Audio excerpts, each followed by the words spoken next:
नमस्कार। बीच बहस कार्यक्रम में हमारे सभी दर्शकों का स्वागत है। भारतीय समाज की परंपरागत व्यवस्था में महिलाएं आजीवन पिता, पति और पुत्र के संरक्षण में अपना जीवन यापन करती रही हैं। समय के साथ साथ महिलाओं की सामाजिक भूमिका और स्थितियों में सुधार तो हुआ है, किंतु सुरक्षा की दृष्टि से महिलाओं की स्थिति अब भी दयनीय है। प्रदेश में महिलाओं के प्रति बढ़ते अत्याचार के आंकड़े काफी भयावह हैं। क्या कारण है कि महिलाएं प्रदेश में सुरक्षित नहीं हैं, यहां तक कि अपने घर में भी असुरक्षित हैं? प्रदेश सरकार की और हम सबकी क्या जिम्मेदारी बनती है महिलाओं की संपूर्ण सुरक्षा देने में? ऐसे ही कुछ गंभीर मुद्दों पर बातचीत के लिए स्टूडियो में आज हमारे साथ मौजूद हैं डॉक्टर निमिषा गौड़, जो कि यहाँ एक निजी विश्वविद्यालय में सहायक आचार्य हैं। निमिषा जी, आपका स्वागत है हमारे स्टूडियो में। आज हम जिस विषय पर बातचीत करने जा रहे हैं वह काफ़ी गंभीर है और इस पे बातचीत ही नहीं, इसमें बहुत सारी चीज़ों को लाने के लिए, कानून में लाने के लिए, इनको इम्प्लीमेंट करने के लिए भी बहुत ज़्यादा ज़रूरी है। तो जो सबसे पहला मैं आपसे सवाल करूँगी, मैं ये जानना चाहूँगी कि आपकी नज़र में महिला अत्याचार क्या है, किसको आप मानती हैं अत्याचार? देखिए मीनाक्षी जी, महिलाओं के प्रति अत्याचार जिसमें छेड़खानी, घूरना, हत्या के प्रयास, हत्या करना, अपहरण के प्रयास, अपहरण करना, बलात्कार, सामूहिक बलात्कार, दहेज उत्पीड़न, ऐसे अनेकानेक ऐसे मामले हैं जो अपराध की श्रेणी में आते हैं और भारतीय दंड संहिता में उसके लिए कड़े कानून के प्रावधान भी हैं और समय समय पर संशोधित भी होते रहे हैं। तो आज जो स्थितियां प्रदेश की हैं, प्रदेश की स्थितियों में आप ये देखिए कि लगातार मामले बढ़ते जा रहे हैं। अभी हम हाल ही की कुछ घटनाएं देखें, जोधपुर वाली देखिए, करौली वाली देखिए, ये काफ़ी भयावह और दर्दनाक जिसे कहना चाहिए वो है। मीनाक्षी जी, इन दर्दनाक घटनाओं का सिलसिला नहीं थम रहा। सबसे दुखद की बात यह है कि हम पलट के देखें, कुछ ही सप्ताह पहले, कुछ ही माह पहले या कुछ वर्ष पहले तक तो स्थितियां बद से बदतर होती जा रही हैं। जोधपुर जैसी धरा पर इतना कलंकित हुआ है हमारा, जिस तरह की घटना हुई है, तो जो अशोभनीय कहूँगी मैं और बहुत ही पेनफुल है। किसी भी बच्ची का, मासूम बच्ची के साथ दरिंदगी जो की गई वो बहुत दुखद है। आप पलट के देखेंगे तो बीकानेर के अंदर, बीकानेर का खाजूवाला जहाँ पर रक्षक ही भक्षक बन गए, उदयपुर के अंदर विधवा महिला को निवृत्त करके घुमाया गया, उसके बाल काट दिए गए। दौसा के अंदर एक 17 वर्षीय नाबालिग बच्ची का अपहरण हुआ, तो अपहरण करने के बाद पिता जब उसे छुड़ाने के लिए भागे तो पीट पीट कर उसकी हत्या कर दी गई। तो हालत मीनाक्षी जी बद से बदतर होते जा रहे हैं। अनियंत्रित व्यवस्था जिसे मैं कहूँगी वो होती जा रही है। जब अपराधियों में भय ही नहीं होगा तो निश्चित तौर पे अपराध बढ़ेंगे। जब उन्हें पता है छोड़ दिया जाएगा। हमें सुरोई की घटना का जिक्र करूँगी। 17 साल की बच्ची, उसके साथ बलात्कार किया गया, सामूहिक बलात्कार किया गया, तो दुष्कर्मियों का नाम पुलिस वालों ने हटा दिया और उसके बाद सेम उन्हीं दुष्कर्मियों ने पुनः उसी बच्ची का अपहरण किया और 4 दिन तक उसके साथ लगातार बलात्कार किया। तो जब ऐसी घटनाओं की पुनरावृत्ति होती है और ऐसी घटनाओं को जब जिक्र होता है, उनको देखते हैं हम, तो इन कारणों से लगातार मामले, आंकड़े जो हैं भयावह स्थिति में पहुंच गए। ये प्रदेश है, वीरांगनाओं का प्रदेश है। ये प्रदेश है जिसने भारत की स्वतंत्रता संग्राम में बढ़ चढ़ के जहाँ महिलाओं ने हिस्सा लिया था। आज महिला ना स्कूल में सुरक्षित है, ना अस्पताल में है, ना एम्बुलेंस में है। मैं तो कहूँगी हूँ सड़क पर भी वो सुरक्षित नहीं है। जोधपुर की घटना इसका सबसे बड़ा एग्जाम्पल है। चौकी के पास में इतनी दर्दिंगी की गई उस बच्ची के साथ में और उफ तक नहीं हुई। जब सुबह उठ के हम अखबार खोलते हैं और इस तरह की घटनाओं से भरा हुआ होता है न्यूज़पेपर, तो दिन की शुरुआत जो इतनी डिप्रेसिंग होती है, कितने मन में सवाल उठते हैं अपने घर की बच्चियों को लेकर, अपनी बहन बेटियों को लेकर। एक डर सा लगता है कि घर से बाहर निकल में इन्हें जाने दें कि नहीं जाने दें, स्कूल कॉलेज तक भेजने में डर लगता है। तो आपको क्या लगता है कि क्या कारण है इसके पीछे जो लगातार बढ़ रहे हैं? अपराधी इतने बेखौफ क्यों हैं? देखिए मीनाक्षी जी, अपराधी बेखौफ इसलिए हैं क्योंकि दंड प्रक्रिया लचर है। कानून की धाराओं में उनको पकड़ा जाए और सही समय में रह के उनको दंडित किया जाए। जब भय होगा तभी दंड की पुनरावृत्ति रुकेगी। भय नहीं है। इस बात में मैं बिल्कुल सहमत हूँ आप आपसे भय होगा कि दंड तभी। बहुत कड़े दंड और सजा का प्रावधान होना चाहिए। बिल्कुल मीनाक्षी जी, सबसे दुखद ये है कि बच्चियों के साथ जो दुष्कर्म किए जा रहे हैं वो एक आपराधिक प्रवृत्ति के लोग नहीं हैं, चलती राह में लोग हैं। एक एग्जाम्पल मैं आपको दूंगी, अलवर की मूक बधिर बच्ची के साथ में सामूहिक दुष्कर्म हुआ। वो ना बोल सकती थी ना कह सकती थी। यहाँ का एक अस्पताल, सरकारी अस्पताल को छावनी में बदल दिया गया और वो पूरी उस बच्ची के साथ में जो ना बोल सकती है, उसकी जब पूरी जांच की गई तो कलेक्टर के स्टेटमेंट अलग थे, पुलिसकर्मियों के अलग थे, और उसके बाद ढाक के 3 पाक। तो ऐसे अपराधी पुनः जाके अपराध करते हैं जी। तो अपराधियों को बचाने की जो प्रवृत्ति यदि शासन में डेवलप हो जाती है तो अपराधी बेखौफ रहते हैं, बेखौफ घूमते हैं, चाहे वो शासन सत्ताधीन बैठे लोगों के रिश्तेदार हों या अमूमन आम चलते लोग हों, क्योंकि पता है बच जाएंगे, कुछ होगा नहीं, तो ऐसी ही दरिंदगी होती रहेगी। पराकाष्ठा तो ये है कि हत्या, अपहरण, छेड़छाड़ की घटनाएं तो रुक नहीं रही हैं। एक वृद्धा माँ, जयपुर की घटना बताऊंगी मैं आपको। एक वृद्धा माँ, चूंकि राजस्थान में चलन है मोटे कड़े पहनते हैं चांदी के पैरों के अंदर, तो वृद्धा माँ, चूंकि पुरानी महिलाएं तो पहनती हैं, उनके पैर काट करके उस जेवर को ले जाते हैं और उस घटना को आदर्श बनाया। फिर उस वैसी ही घटना कहीं और होती है और अपराधी जो है वो गिरफ्त से दूर है। ऐसे अनेकानेक घटनाएं जो राजस्थान में किसी जिले को नहीं छोड़ा है। तो जब ऐसी घटनाएं होती हैं, आश्चर्य ये होता है कि जब निर्भया कांड जब हुआ था, इतना बड़ा पूरा देश हिल गया था, जिससे उस तरह का जब हम सोचते हैं, जब पकड़े गए, उनको फांसी की सजा भी हुई, सब कुछ हुआ, तो उस वक्त हम महिलाओं को लगता है कि अब शायद लोगों को समझ आएगी, अब जो अपराधी हैं वो डरेंगे, अब जल्दी से इस तरह की घटनाएं नहीं होंगी, देखिए सरकार ने कितना अच्छा कदम उठाया, इस तरह की भावना आई थी हमारे मन में। तो लगता था कि नहीं, अब धीरे धीरे कम होंगे, ऐसा नहीं होगा, सजा मिल रही है इनको, ऐसी बात नहीं है, सरकार ध्यान दे रही है। लेकिन कुछ टाइम बाद हम फिर देखते हैं कि एक घटना का निपटारा नहीं होता है और दूसरी ही घटना उसी अगले दिन अखबार में फिर से आ जाती है, सेम वही तरीके का अपराध होता है। तो ये सोचकर और पढ़कर और देखकर चारों तरफ एक अजीब सा खौफ भरता जा रहा है। तो क्या लगता है आपको कि सरकार का तो अपने प्रावधान है, जो भी वो उपाय करेंगी, कर रही हैं, या और आगे इसके ऊपर ज़्यादा सख्ती दिखाएंगी या ज़्यादा दृढ़ वो अपना निश्चय दिखाएंगी, लेकिन महिलाएं अपनी तरफ से क्या कर सकती हैं अपनी खुद की सुरक्षा को लेकर? देखिए, दोनों बातें मैं कहूँगी। शासन की बात की जाए तो शासन की नीयत जब असुरक्षा प्रदान करने की नहीं होती है तो अपराधी बेखौफ होते हैं, तो महिला चाहे कितना भी सुरक्षित रहना चाहे वो नहीं रह सकती है। तो जब ऐसा लगता है कि हम एक तालिबानी शासन में रह रहे हैं, मैं ये कहूँगी, जब ऐसे स्टेटमेंट आते हैं कि रेप का कानून बनने के बाद ज़्यादा रेप हो रहे हैं या रेप के मामले फर्जी हैं, या फिर ये कहा जाता है कि प्रदेश तो मर्दों का प्रदेश है, तो प्रदेश के अंदर अपराधी बेखौफ आगे बढ़ते चले जाते हैं। उन्हें पता है कि हमारा कुछ नहीं होगा। तो जब बेखौफ होते हैं तो गली मोहल्ले कूचे हर जगह अपराध बढ़ते ही रहते हैं। और रही बात महिलाओं की, तो महिलाएं अपने कानून के माध्यम से चले, दृढ़ता से आगे बढ़ें, कानून की सहायता लें। यहाँ आयोग है, आयोग की सहायता ली जा सकती है। हमारी भारत की दंड संहिता ऐसी है कि वो अपराधी को 100 अपराधी छूट जाएं, लेकिन एक इनोसेंट को सजा नहीं होनी चाहिए। लेकिन हम दंड प्रक्रिया से चले तो निश्चित तौर पर सजा होती ही है।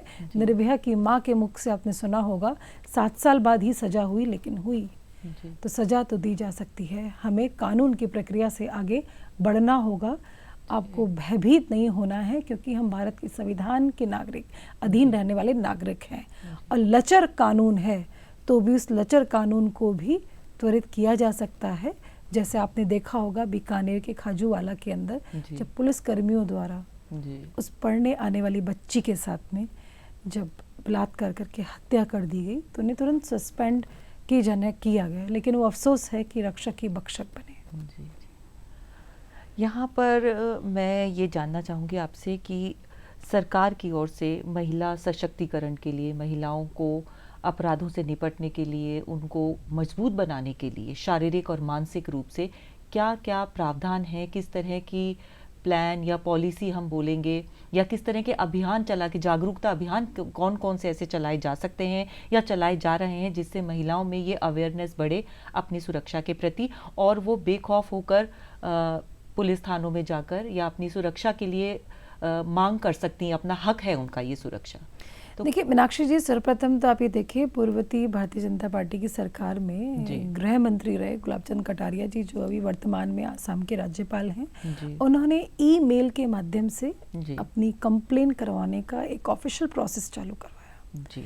कोई भी महिला ऐसा नहीं है कि उसको वहाँ जाके दर की ठोकरें खानी होगी, वो ईमेल से भी अपनी कंप्लेन करवा सकती है, जिसके माध्यम से कार्रवाई करनी ही होगी। तो आपकी एप्लीकेशन नहीं ली जा रही है या आपको वहाँ पे लाइन में खड़ा होना है तो आवश्यकता नहीं है, आप अपने इंटरनेट को यूज़ करिए और अपनी कंप्लेन करिए, और कंप्लेन की कार्रवाई का रिप्लाई निश्चित तौर पर आएगा, क्योंकि digitalisation is the base of transparency. और इसके पश्चात हमें आपके महिला थाने हैं, विधिक प्रक्रिया से गुजरे तो हम जिला न्यायालय हैं, वहाँ पर राष्ट्रीय महिला आयोग है जहाँ पर हम जाके कंप्लेन कर सकते हैं, वहाँ से कार्रवाई की जा सकती है। तो और यहाँ पर जैसे आप स्टेट के अंदर भी देखेंगे तो जा सकते हैं, लेकिन अभी हालात राजस्थान की स्थिति कोई बहुत अच्छी नहीं है। महिला हेल्पलाइन भी है कोई? देखिए महिला हेल्पलाइन है, लेकिन एनसीआरबी के भयावह बढ़ते आंकड़ों को रोकने के लिए महिलाओं को ही आगे आना होगा, आधी आबादी को ही आगे आना होगा। एक हताशा का बिंदु इतना सा है कि जब बार बार स्टेटमेंट आता है लड़की हूँ लड़ सकती हूँ, तो क्यों नहीं राजस्थान की लड़की लड़ सकती है, अब होगा न्याय। तो मैं पूछती हूँ कि बड़ा दुख होता है, राजस्थान की आधी आबादी के साथ कब होगा न्याय? हमें सशक्त होना होगा, हमें मजबूत होना होगा, हमें सुरक्षित करने के लिए कहीं ना कहीं प्रदेश की सत्ता, जो सत्ताधीन सरकार है, उसको भी आगे आना होगा। जी, शिक्षा को आप कितना बड़ा हथियार मानती हैं महिलाओं की सुरक्षा में? देखिए सबसे महत्वपूर्ण है शिक्षित होना। बेटी बचाओ बेटी पढ़ाओ जब अभियान चलाया गया था, उस अभियान से बहुत बड़े परिवर्तन देखे गए। जल थल नभ की अट्टालिकाओं को छूती आज हमारी बच्चियां, जब सर्वाधिक संख्या में पायलट हैं और ग्रामीण महिलाएं अब आगे बढ़ कर के इकोनॉमी में अपना इम्पोर्टेंट रोल निभा रही हैं, तो आप देखते हैं कि मुद्रा लोन जैसे अनेक माध्यम है जिससे हर स्तर की महिला आगे बढ़ रही है। एक छोटी सी चीज़ है जिसे कहते हैं इज्जत घर, जिसका चिंतन किया गया, जिस पे विचार किया गया और उसको एक अभियान बना के लागू किया गया, तो आज देखिए लगभग पूरे भारत के अंदर इज्जत घर हैं। महिलाओं को दूर दराज क्षेत्रों में नहीं जाना पड़ता, उससे भी उनका स्वास्थ्य सुधार होता है, और स्वास्थ्य सुधरता है तो सशक्त और मजबूत रहती हैं। तो मीनाक्षी जी, चौतरफा प्रयास आज केंद्र सरकार की ओर से किए जा रहे हैं, जिसमें महिला अपने आंतरिक क्षेत्र में और बाह्य क्षेत्र में मजबूती के साथ आगे बढ़ रही है।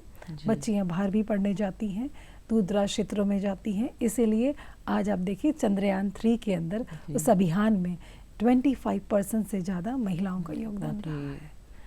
ये बहुत ही हमारे लिए गौरवान्वित करने वाली विषय है। ये बहुत ही अच्छी हमारे लिए खबर है, गौरव महसूस हो रहा है इसको बात करते हुए भी।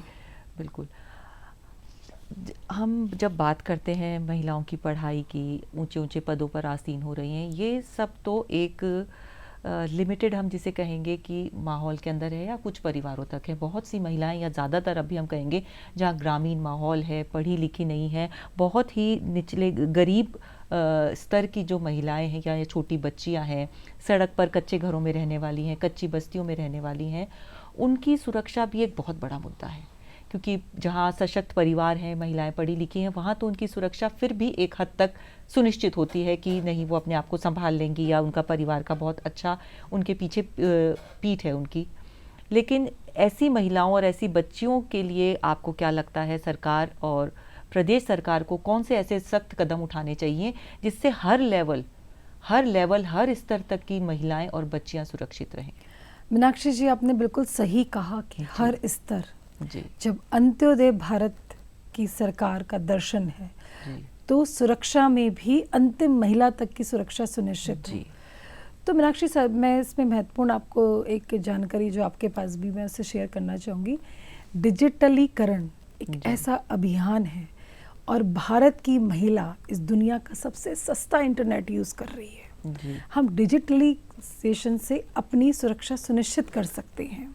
हम एक कॉल करके, पुलिस कंट्रोल रूम को कॉल करके, यदि हमें लगता है कहीं पैनिक एटमॉस्फेयर है तो इमीडिएटली इन्फॉर्मेशन दे करके, या हमारे साथ अत्याचार किया जा रहा है तो हम एक वीडियो क्लिप बना करके, तो वो चीज़ें जब सामने आती है तो तुरंत कार्रवाई होती है। या हम एक संदेश भेज के, आज आप देखिए कि सभी जगह ईमेल, व्हाट्सएप के माध्यम से कंप्लेंट भी की जा सकती है, तो वो एक त्वरित समाधान है। उसके अतिरिक्त हम जागरूक हों, हम सतर्क हों, हम अपने कानून को पहचानें, हम अपने सम्मान को सुरक्षित करें। तो आसपास जो आपके तहसील स्तर पर या कस्बा स्तर पर एक न्यायिक क्षेत्र है, विधि सलाहकार है, उनसे हम सलाह लें और अपनी सुरक्षा सुनिश्चित करें। अपराधी बड़ा कमज़ोर होता है, वो कभी ताकतवर नहीं होता है। तो अपराधी को अपराध करने से पहले यदि मंशा आपको लगे तो तुरंत आपको विधिक सहायता लेनी चाहिए, जिसके माध्यम से आपकी सुरक्षा सुनिश्चित हो। जी, महिलाओं को कहते हैं ना, एक छठी इंद्री भी दी है भगवान ने कि वो समझ जाती है, समझ इस बारे जाती में है, उसको पता चल जाता है, ऐसी इंट्यूशंस होती हैं।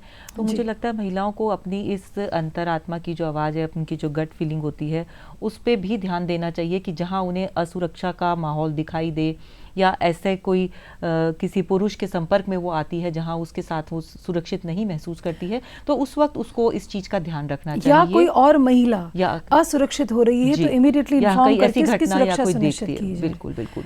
तभी हम एक कहते हैं कि प्रदेश जो वीरांगनाओं का प्रदेश है, जहां वीरांगनाओं का मान सम्मान रहा है, उस प्रतिष्ठा को हम पुनः स्थापित कर पाएंगे जब हमारी आधी आबादी सुरक्षित हो पाएगी। बिल्कुल। स्कूल कॉलेजों में भी मेरे को लगता है कि जो उनकी सुरक्षा के जो प्रावधान हैं, जैसे जो वहाँ पे चपरासी का ही अभी जो हाल में घटना हुई है, चपरासी ने ही एक दुष्कर्म की घटना को अंजाम दिया था छोटी बच्ची के साथ।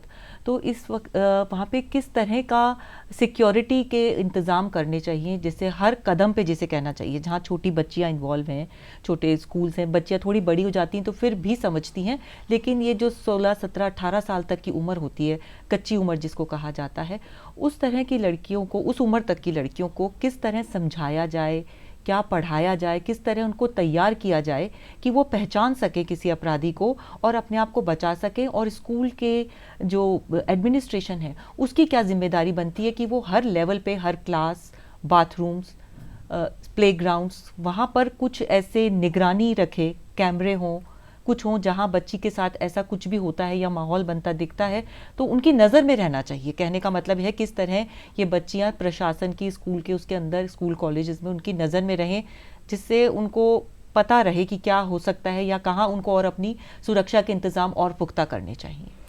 देखिए, शिक्षा के क्षेत्र में तो अवेयरनेस और हेल्पिंग सेंटर दोनों ही आवश्यक है, और वहाँ पर सीसीटीवी कैमरेज लगे हुए होने चाहिए। एक ऐसे सेंटर्स होने चाहिए जहाँ पर बच्चियाँ अपनी बात कह सकें, उनकी जानकारियों को गुप्त रखा जाए, काउंसलर्स हों वहाँ पर।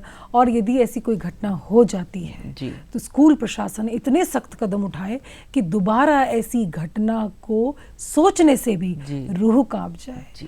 उसका न केवल स्कूल प्रशासन से बायकॉट हो, अपितु उसको एक कहते हैं ना कि एक बैन किया जाए हर जगह, कि वो आर्थिक रूप से उसको इतना अवेडेंस झेलना पड़े, तो जिससे और कानूनी रूप से स्वजा भी दी जाए। तो मैं तो इन घटनाओं के लिए मीनाक्षी जी इतना ही कहना चाहूँगी प्रदेश की जनता से कि हमें सतर्कता से हमें अपनी सुरक्षा स्वयं सुनिश्चित करनी होगी। और ऐसा माहौल कहीं भी आपको नज़र आता है आपके प्रति या किसी और के प्रति, तो आगे बढ़ करके उसकी सुरक्षा करिए और आप खुद भी सुरक्षित रहिए है, क्योंकि ये प्रदेश सम्मान कर रहा है, सेवा कर रहा है। तो हमारी सुरक्षा सुनिश्चित करें और हमारी खोई प्रतिष्ठा को पुनः स्थापित करने का प्रयास हम सबको मिलकर करना होगा। जी बिल्कुल। अगर हम बात करें कि जैसे शहर में है कि महिलाएं स्कूल जाती हैं, कॉलेज जाती हैं, पैदल भी जाती हैं, स्कूटर से भी जाती हैं, हर तरह के उसका उपयोग करती हैं। आजकल लेट टाइम बच्चे ट्यूशन्स भी जाते हैं, कोचिंग पे जाते हैं, तो रात को आने में देर भी हो जाती है लड़कियों को, जॉब से वापस आती हैं, लेट नाइट ड्यूटीज़ होती हैं। उस टाइम शहर की सड़कें जो हैं वो भी एक बहुत बड़ा रोल प्ले करती हैं उनकी सुरक्षा की दृष्टि से। लाइटिंग का पूरा इंतज़ाम होना, वहाँ पर कंट्रोल रूम कहीं स्थापित होना, हेल्पलाइन, कोई नॉर्मल जो फ़ोन जहाँ से वो कर सके अगर उनका मोबाइल नहीं चल रहा है, या कुछ भी ऐसे कौन से आप समाधान या उपाय सुझाना चाहेंगी जिस पर प्रशासन ध्यान दे और सड़क पर महिलाओं की सुरक्षा पुख्ता हो सके? देखिए, त्वरित समाधान तो ये है कि अभय कमांडो सेंटर्स जो बने थे पूर्ववर्ती सरकार के समय में, उनको इतना एक्टिव किया जाए कि वो डे नाइट अपनी मूवमेंट करते रहें।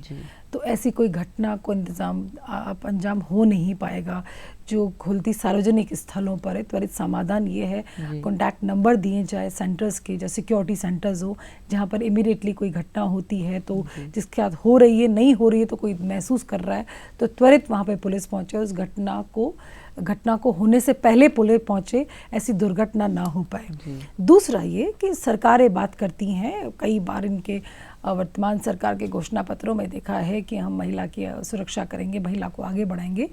तो हर क्षेत्र के अंदर एक फिक्स किया जाए, चाहे वो वाहन चालक हो, महिलाएं हो, और जो जितने भी जो कंडक्टर्स होते हैं सार्वजनिक, उसके अंदर उसमें भी महिलाएं हो। तो आगे बढ़कर जब महिलाएं भी कार्य करेंगी तो ऑब्वियस सी बात है कि इतना दुस्साहस नहीं हो पाएगा, और इन घटनाओं को रोकने का दूरगामी उपाय भी यही है कि हमें आगे बढ़कर हर क्षेत्र में आना होगा, जो कि आज दूर दराज का, एक हमारे यहाँ राजस्थान का क्षेत्रफल बहुत बड़ा है, दूर जाना पड़ता है। आप देखिए कि यहाँ से बड़े एरियाज बहुत बड़े बड़े हैं, तो जब वहाँ से अप डाउन करना कई बार लेट हो जाता है। तो ऐसी स्थितियों में वे जब लेडी ड्राइवर होगी या फिर लेडी होगा, कंडक्टर होगा, तो आप देखिए कि सुरक्षा ऑब्वियसली बहुत, ऑफिस के अंदर भी ध्यान रखा जाए इस बात का। ऑफिस में, सरकारी कार्यालयों में, चूंकि रात की बात आपने की थी कि रात को कैसे हम देर तक पहुंचे, तो इसका एक समाधान ये भी है। और ऐसे कॉन्टैक्ट नंबर हो जो हमेशा एक्टिव हो, और जो हेल्पलाइन नंबर्स हैं उस पर ऐसा नहीं कि रिंग जारी कोई नहीं उठा रहा है, ज्यादातर ये होता है कि रिंग जाती है, कोई उठाता नहीं। इसीलिए राजस्थान के अंदर 1,90,000 से ज़्यादा पिछले 4 वर्षों में मामले हुए हैं, हत्या, अपहरण, बलात्कार, छेड़छाड़, अपहरण के बाद फिर अपहरण उसी अपराधियों के द्वारा जिन्हें छोड़ दिया गया था। तो इन घटनाओं को लगाम तभी लगेगी जब कानून का सख्ती से पालन हो, और कानून से भयभीत हो वो लोग जो ऐसा अपराध करने का सोचते भी हैं। इसके अंदर आपको क्या लगता है, जो महिलाओं की सुरक्षा के लिए जो उपाय लागू होने चाहिए, उनमें सबसे बड़ी क्या चुनौतियां आती हैं, किस वजह से नहीं लागू हो पाते हैं? लचर नियत और नीति, जिसमें यदि विधानसभा के पटल पे कह दिया जाए, होते रहते हैं, बढ़ते रहते हैं मामले, ये तो प्रदेश मर्दों का प्रदेश है, बताइए कहाँ जाए आधी आबादी। तो दुखद है। तो इससे नीयत दिखती है, और कहा जाता है कि कहीं पर कहा जाता है कि 40% रिजर्वेशन ओनली फॉर वुमेन, और जब महिला ही सुरक्षित नहीं तो क्या करेंगे आप आरक्षण? कौन सोचेगी महिला निकलने की? और जब अपहरण करने के बाद उनको छोड़ दिया जाता है तो साहस तो बढ़ना ही है, दुस्साहस तो होना ही है। तो हमें बार बार मैं कहूँगी, कानून हो, कानून का पालन हो, और पालन के साथ ऐसा दंड दिया जाए न्यायिक प्रक्रिया के माध्यम से, जिससे अपराधी बेखौफ ना हो, अपराधियों को शरण नहीं दिया जाए, यहाँ रेपिस्ट को नहीं बचाया जाए, यहाँ रेपिस्ट को कड़े से कड़ा सजा दे करके एक ऐसा मैसेज दिया जाए पूरे समाज में कि यदि आप ऐसा करने का सोचते भी हैं तो, और इसके अंदर त्वरित न्याय प्रक्रिया अपनानी चाहिए। केस लंबा जहाँ हो जाता है, कहते हैं ना, वो डिले जब होता है तो वो हो जाता है, उसका कोई मायने नहीं रहते, लोग भूल जाते हैं, लोग फिर से उतना लंबा टेन्योर, तब तक तो कितने अपराध हो जाते हैं। तो फास्ट ट्रैक कोर्ट बनी इसीलिए थी कि इन मामलों में, बिल्कुल इन मामलों में त्वरित कार्यवाही की जाए, इसीलिए फास्ट ट्रैक कोर्ट बनाए गए थे। जी बिल्कुल। तो हमने जितनी भी बातचीत करी उसमें मूल जो हमारी बातचीत का निष्कर्ष निकल कर आया वो ये है कि इन सब के अंदर महिलाएं अपने स्तर पर करेंगी, सरकार अपने स्तर पर करेगी, लेकिन जो सबसे महत्वपूर्ण बात वो ये है कि कड़ी से कड़ी सजा का प्रावधान होना चाहिए अपराधियों के अंदर। सजा के ख्याल मात्र से ही उनकी रूह कांपनी चाहिए। वो सोच करने से पहले ये सोचकर ही कि कितना कड़ा दंड है, क्या उनका हालत होगी, वो सोचकर वो मतलब ना करें इस चीज को, बिल्कुल नहीं करें। उनको बहुत ज्यादा डर होना चाहिए। अपहरण का बताती हूँ मैं, उदयपुर के एक 20 गांवों में एजेंट अपने लड़कियों की फोटो लग करके बेच रहे हैं, और जब जांच करने जाती है शासन, तो वहाँ कहा जाता है कि ऐसी कोई घटना नहीं है। और केरल के अंदर फिर बांसवाड़ा की 12 लड़कियां पाई जाती हैं। तो ये बच्चियों को बेचा जाता है और कोई रोकने वाला नहीं है। तो ऐसी नीयत में जब लगाम नहीं लगती है तो फिर वो घटनाएं बढ़ती हैं। भिलवाड़ा के अंदर भी ऐसी घटनाएं आई थी, बाकायदा पूरा एक पूरी एक रिपोर्ट बनाई गई थी, जिसके अंदर राष्ट्रीय महिला आयोग और राष्ट्रीय बाल विकास आयोग भी आए थे। उन्होंने पूरी एक रिपोर्ट तैयार की थी।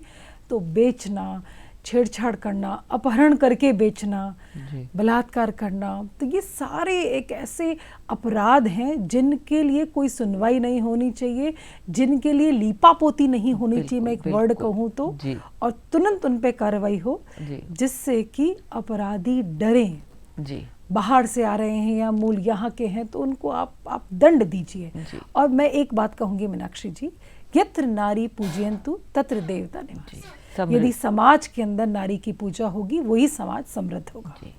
मैं चाहूँगी निमिषा जी कि आप चलते चलते एक छोटा सा संदेश प्रदेश की महिलाओं को दें कि वो किस तरह बेखौफ होकर और किस तरह अपना ध्यान रखें कि इन अत्याचारों से अपने आप को बचा सकें। हम सुरक्षित रहें, हम संरक्षित रहें और कानून के सहारे से हम अपराधियों को दंडित करवाएं जो बेखौफ होकर के समाज में फिर कहीं एक अपराध कर रहे हो।